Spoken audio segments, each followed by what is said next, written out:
Ahora vamos a hablar de esto que es un hecho histórico para el estado de Morelos, el sitio de Cuautla. Y para eso ya está aquí con nosotros el historiador y cronista Jesús Zabaleta Castro, a quien le doy la más cordial bienvenida. Jesús, buenos días. Evaristo, buenos días al auditorio, por supuesto.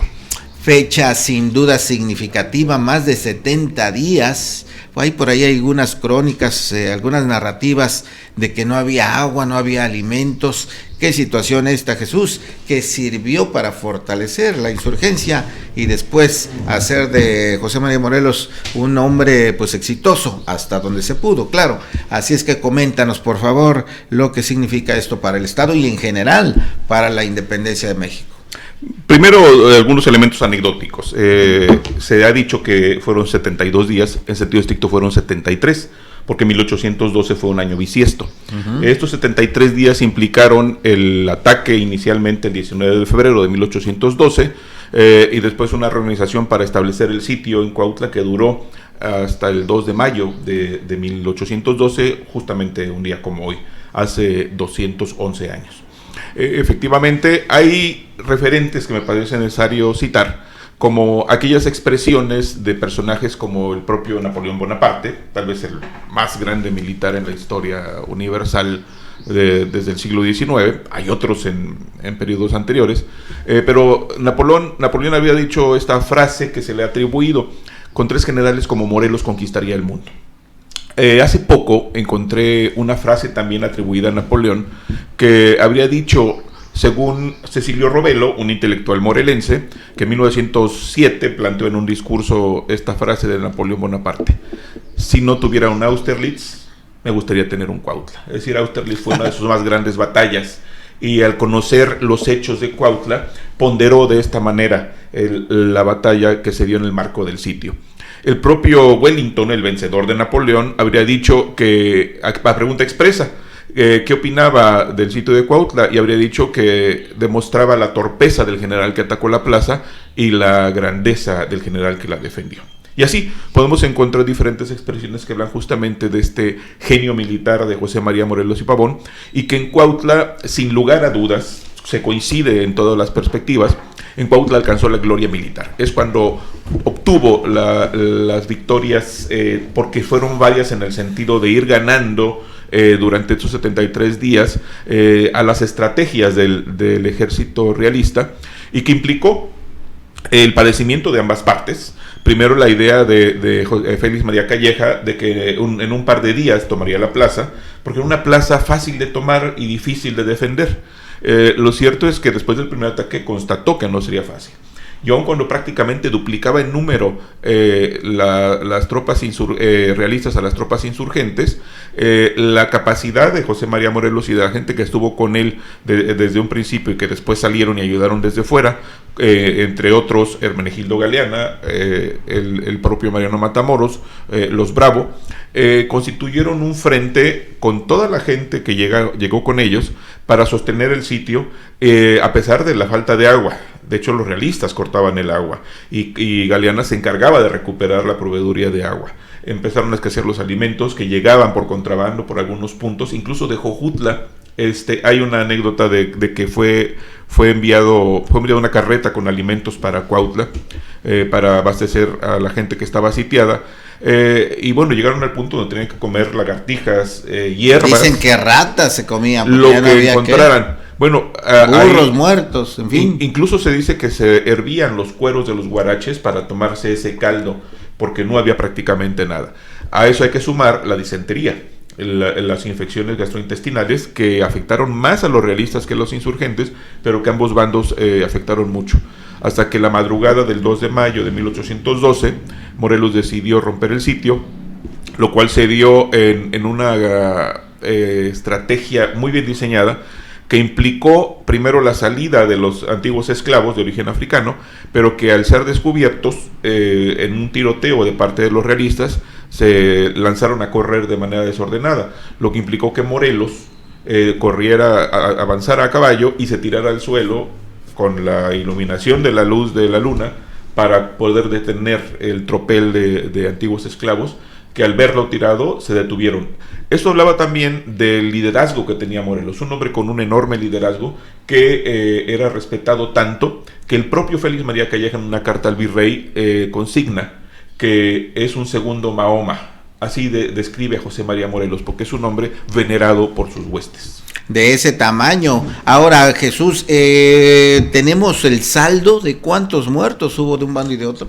Es difícil porque habitualmente en los partes militares se exageraba. Calleja llegó a reportar haber abatido más de 1,000 insurgentes. Lo cierto es que las cifras van de algunos cuantos cientos a 1,000 entre los dos bandos. Pero más allá del número real, lo cierto es que el resultado final fue la derrota del ejército realista al no poder tomar la plaza, al no poder hacer prisionero a José María Morelos y al demostrar Morelos esta gran capacidad militar, porque no solo fue defender una plaza con armas de fuego, con cañones como el Niño que activó Narciso Mendoza para contrarrestar uno de los avances del ejército realista, sino también la construcción de trincheras, la construcción de parapetos que hacían con madera y con cueros. Pero además la estrategia de poder tener una permanente vigilancia y los avances persistentes y los ataques para defenderse de los realistas que implicaban una sistematización, es decir, una organización que no tenía el ejército insurgente y que se la dio José María Morelos y Pavón. Vale decir, hay una obra muy interesante de un norteamericano, Walter S. Logan, que en 1893 publicó su texto, es un opúsculo que se titula El sitio de Cuautla, la batalla Bunker Hill de México. Lo que hace Logan, como historiador y como abogado, es hacer un análisis comparativo de la principal batalla norteamericana, de la guerra de independencia norteamericana, que es la batalla de Bunker Hill, cerca de Boston, y la compara con el sitio de Cuautla. Sin embargo, aun cuando él defiende su nacionalismo, lo cierto es que afirma que Morelos es más grande aún, porque siendo un general que no tenía formación militar, como sí la tuvieron Wellington y Washington, con quien los compara, y teniendo tropas desarticuladas y mal armadas, logró integrar un ejército que permitió vencer a los realistas en el sitio de Cuautla. Entonces dice Walter S. Logan que eso demuestra la grandeza de Morelos, que era el héroe que necesitaba la insurgencia, y aún más, ya en términos ideológicos, dice que es el estadista que requería el movimiento independentista. No fue Hidalgo, lo dice Logan, no fue el padre de la patria. Para Logan, Morelos es el verdadero padre de la patria. Sin duda, luego de que se entiende que Hidalgo fue el iniciador de todo esto, ¿no? Y de que después Morelos tiene incluso su intento de constitución, ¿no? De hecho, es el generador de las bases de la Constitución, son los sentimientos de la nación, ese documento que presentó en Chilpancingo ya en la instalación del Congreso de Anáhuac, cuando el 14 de septiembre de 1813 se leen estos planteamientos, estos principios que Morelos había redactado. Y hay uno que tiene que ver con lo que decías al principio sobre el marco legal, que es lo que hacen ahora las legislaturas. Y el artículo 12 me parece que es fundamental para entender esa conceptualización que tenía José María Morelos de la ley.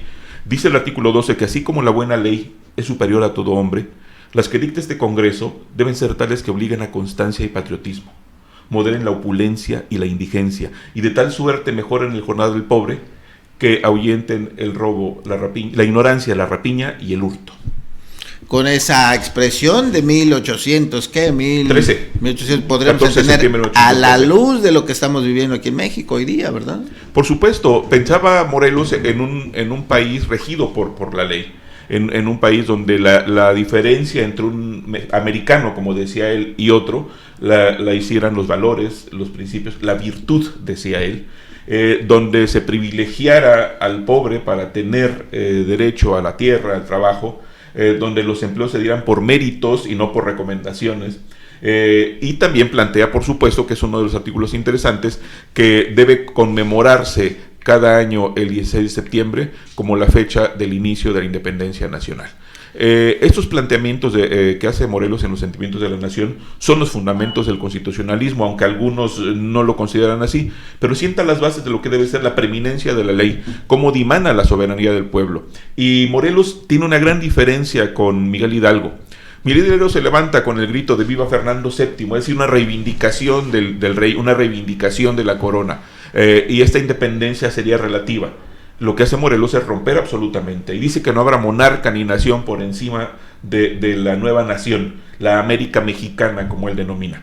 Y vale decir que en Cuautla emite Morelos algunos documentos, entre ellos una proclama y 2 reconvenciones, y me parece que es uno de los temas poco abordados en el sitio de Cuautla. Habitualmente se toma como el referente bélico por antonomasia, pero hay planteamientos ideológicos que hace Morelos.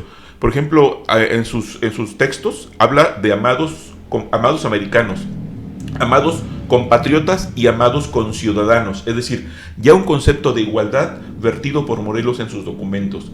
Esto es parte de lo que necesitamos entender, cómo José María Morelos tenía una concepción más clara de lo que debía ser este país, que construyó a fuerza de lucha y de sangre. Así es, hoy es momento para recordar pues esta situación vivida aquí en Cuautla, Morelos. Justamente por eso se le da el nombre a este hombre, a este genio militar, a este sacerdote, a este estadista, podemos decir, ¿no? Por supuesto, él genera la idea de un Estado, ¿verdad? De un Estado-nación. Él sienta los primordios, pero además crea otras estructuras, es decir, es impulsor de la creación de un poder legislativo, que es el Congreso de Anáhuac. Así es. Es también impulsor de un poder ejecutivo, la Suprema Junta Gubernativa, que es un poder ejecutivo colectivo, es tripartita, pero además impulsa la instalación del primer poder judicial, que es el Tribunal Diario, y porque tiene una concepción clara de que es necesario que este país se rija por leyes y por instituciones. Con esta claridad, la tuvieron otros, por supuesto, entre ellos Ignacio López Rayón, pero Morelos es contundente, y el germen de toda esta conceptualización de patria se da en los sentimientos de la nación. Correcto, muy bien, pues muchas gracias, Jesús, por habernos dado ese contexto. Por último, ¿qué tan importante fue el sitio de Cuautla dentro de toda la guerra de independencia, lo que se vino después? Estamos hablando de 1812, apenas un par de años de iniciado el movimiento, ¿no? Hay quienes plantean que si Morelos hubiese perdido la batalla, hubiese sido derrotado en el sitio, se habría prácticamente exterminado el movimiento independentista. Fue justamente este gran triunfo de Morelos el que dio los ánimos para generar adhesiones, para fortalecer la estructura y pensar también en que personajes como Mariano Matamoros diseñaron ya un ejército. El verdadero padre del ejército mexicano es Mariano Matamoros. Él le da reglamentación, le da instrucción, le da uniformes, le da una estructura, le da adiestramiento, por instrucciones de José María Morelos y Pavón. Por eso fueron tan importantes Hermenegildo Galeana y Mariano Matamoros. Y cuando ambos murieron, porque lo hicieron por supuesto antes que José María Morelos, Morelos dice en los cronistas, sobre todo Carlos María de Bustamante, que habría dado un grito y llorando habría dicho: me han arrancado mis 2 brazos, sin ellos soy nada. Ese era el nivel de importancia de Galeana y de Matamoros en la vida militar de José María Morelos y Pavón. Qué interesante, pues muchas gracias, Jesús. Ya hablaremos de más pasajes de la historia de México y de todo lo que ocurrió y que hoy tenemos que visualizar para entender lo que estamos viviendo hoy día, ¿no? Hay una frase que escribió Morelos en uno de sus documentos, justo cuando estaba por iniciar, antes de que iniciara el sitio. Dice en una expresión que utilizo mucho: es ya tiempo de decir la verdad conforme es en sí misma. Y creo que todo tiempo es tiempo de decir la verdad. Sin duda ninguna. Muchas gracias, Jesús. Que pases un excelente día. Igualmente. Gracias.